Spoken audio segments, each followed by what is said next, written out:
President, as I stand before you today to sponsor proposed Senate Resolution number 659, I do so not only with a sense of urgency and deep concern, but also with awe at the stakes of this issue that lies before us.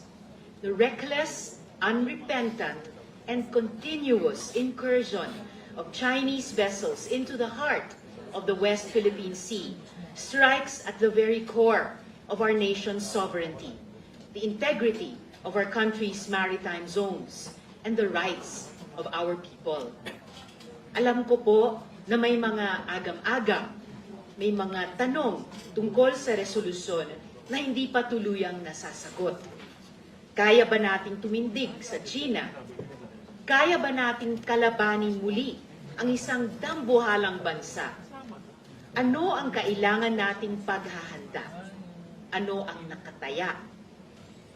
These are only some questions that we can debate on interminably, and questions for which we rely on the wisdom of our international law experts, our esteemed diplomats. But as elected representatives of the people, we carry the weight of every Filipino's hopes, dreams, and aspirations. Our citizens look to us in the Senate to defend our homeland and their future. Mr. President, dear colleagues, there is too much at stake. If we do nothing, there is too much to lose.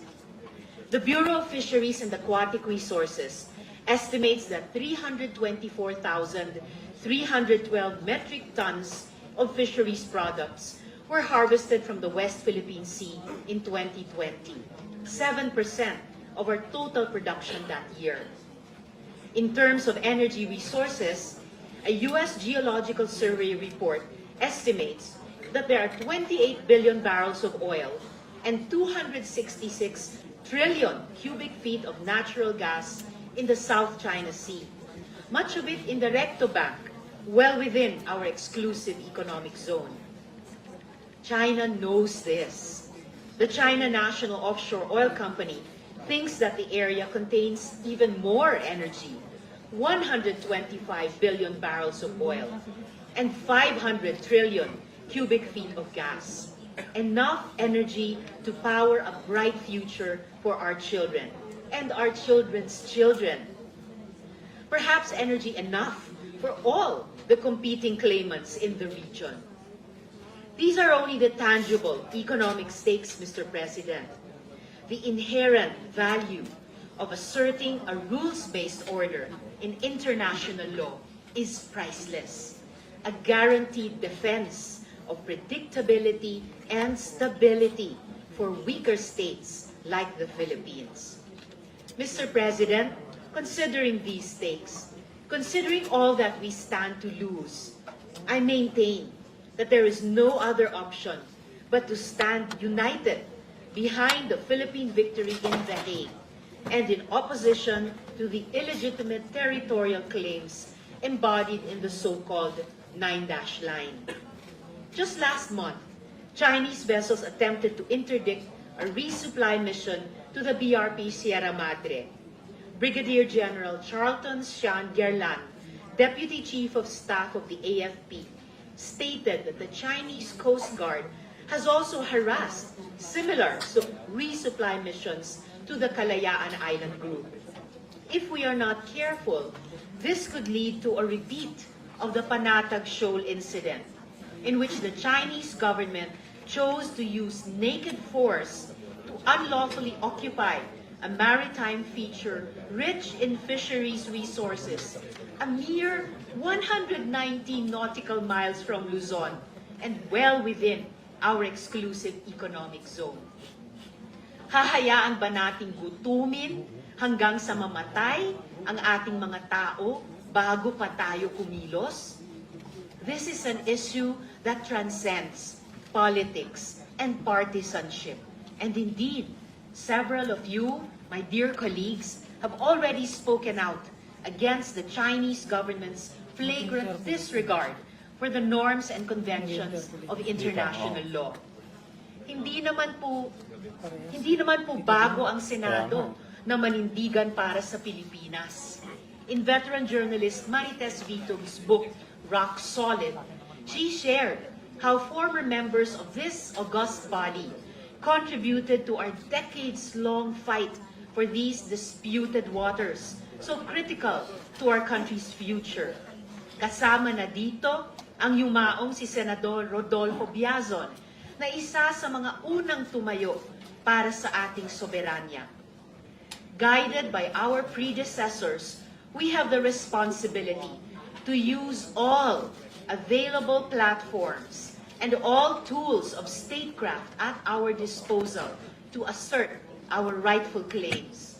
We must exhaust all diplomatic means in our arsenal. These include our options on the ground, our options in the court of international opinion, and our options among our ASEAN and regional neighbors. Without abandoning all other possible options, we must also pursue our option in the United Nations, specifically bringing a resolution before the United Nations General Assembly to put a stop to Chinese harassment in our waters and to demand full compliance with the arbitral award of the Permanent Court of Arbitration. Mr. President, I'm not going to pretend such a course of action would be easy. China is a global titan with hegemonic ambitions.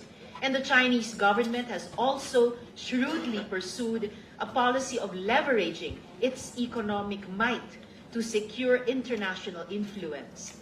I harbor no illusions that this is an easy task. But China's track record in the UNGA is not infallible. According to a study by the Lowy Institute in Australia, China's contributions do not always successfully translate to influence. In 2015, for example, in the face of furious opposition from China, 117 member states of the UN General Assembly approved a resolution recognizing the role of human rights defenders, calling for their protection, and urging states to release persons arbitrarily detained for exercising their fundamental rights to freedom of expression, peaceful assembly, and association. This demonstrates how the UN and the UNGA still remain viable platforms to uphold international law and protect weaker states.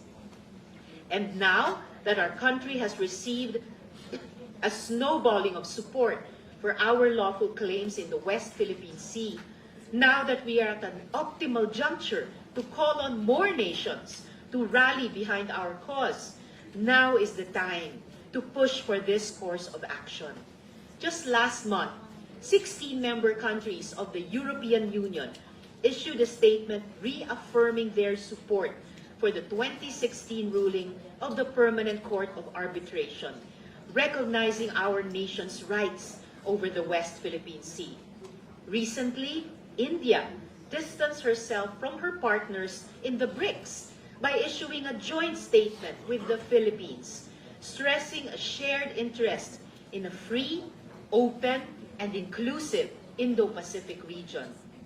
Along with our other security partners and allies, like the United States, the United Kingdom, Japan, New Zealand, Australia, and Italy, who have already reaffirmed their support for the arbitral ruling. This is a clear sign that the world is arriving at a consensus, recognizing the validity of our claim to the West Philippine Sea. While we are in a better position than we were 7 years ago, standing shoulder to shoulder with our regional allies and partners, we must continue to solidify that international consensus against the unlawful claims of the Chinese government and the illegitimate policy it is pursuing in the West Philippine Sea of attempting to do with force and coercion what it cannot achieve under international law. Nonetheless, I recognize that this will require all the craft and ingenuity of our diplomats, and I trust in the wisdom of the men and women of the DFA to craft language that can mobilize the widest consensus. I have no doubt that our institutions and the entire Filipino public will give our full and unconditional support as they represent the pride and honor of our country on the world stage. Mr. President, dear colleagues, a UNGA resolution could bolster the arbitral award, which makes one thing supremely and absolutely clear. China's claim of historic rights to resources in the waters of the entire South China Sea was illegal and incompatible with the exclusive economic zones provided by the UNCLOS. A UNGA resolution is in the interest not only of the Philippines, but also the entire community of nations. Nations that have learned not just the follies, but also the limits of force and war, and have sworn never to repeat that bitter lesson. Mr. President, taking this to a vote before the United Nations, knowing the stakes, knowing who we are up against, is us telling the Filipino people that we will not cower in fear, that we will fight with them. As the BRP Sierra Madre, tattered by the weather and battered by history, continues to stand defiantly as a symbol of a country that will not yield, not one nautical inch, so too must we stand. Let us take heart from the courage of our own people, the fisherfolk who still venture out to sea, the Philippine Marines who stand their ground on a rusting ship. Gawin po natin ito para sa kanila, para sa ating mga anak, para sa mundong pinoprotektahan ang mahina at nirerendahan ang malakas.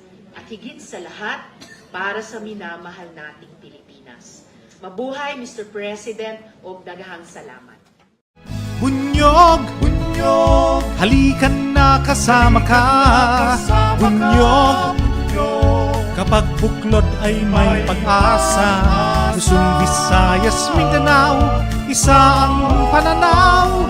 Sa bagong Pilipinas ang bunyog isisigaw. Bunyog.